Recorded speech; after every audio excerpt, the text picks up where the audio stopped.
বাংলাদেশ সহ 10টি দেশে বিশ্বের মোট ক্ষুধার্ত মানুষের 2/3 মানুষ বাস করেন। Global report on food crisis 2026-এর প্রতিবেদনে এমন তথ্য উঠে এসেছে। এই সংকটে সবচেয়ে বেশি ক্ষতিগ্রস্ত হচ্ছে শিশুরা। 2025 সালে প্রায় 35.5 মিলিয়ন শিশু তীব্র অপুষ্টিতে ভুগেছে, যার মধ্যে প্রায় 10 মিলিয়ন মারাত্মক অপুষ্টির শিকার। আরও জানাচ্ছেন নিয়াজ জামান সজীব। বিশ্বজুড়ে ক্ষুধা এখন আর বিচ্ছিন্ন কোনো মানবিক সংকট নয়, বরং কাঠামোগত ও দীর্ঘস্থায়ী বৈশ্বিক সমস্যায় রূপ নিচ্ছে। জাতিসংঘের বিভিন্ন সংস্থা, ইউরোপীয় ইউনিয়ন ও তাদের সহযোগীদের সম্মিলিত জোটের প্রকাশিত প্রতিবেদন অনুযায়ী 2025 সালে 47টি দেশে প্রায় 266 মিলিয়ন মানুষ তীব্র খাদ্য সংকটে ভুগেছে। 2016 সালের তুলনায় এই হার প্রায় দ্বিগুণ।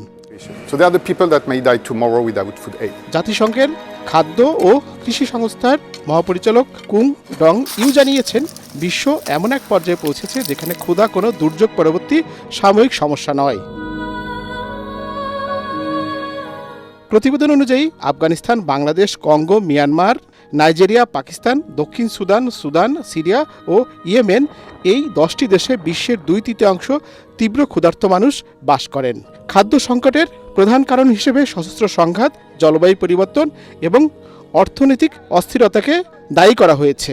Famine has been confirmed for the first time in this global report in the same calendar year in two different geographical locations. 2025 সালে গাজা ও সুদানের কিছু অংশে দুর্ভিক্ষের ঘোষণা পরিস্থিতির ভয়াবহতাকে আরও স্পষ্ট করে।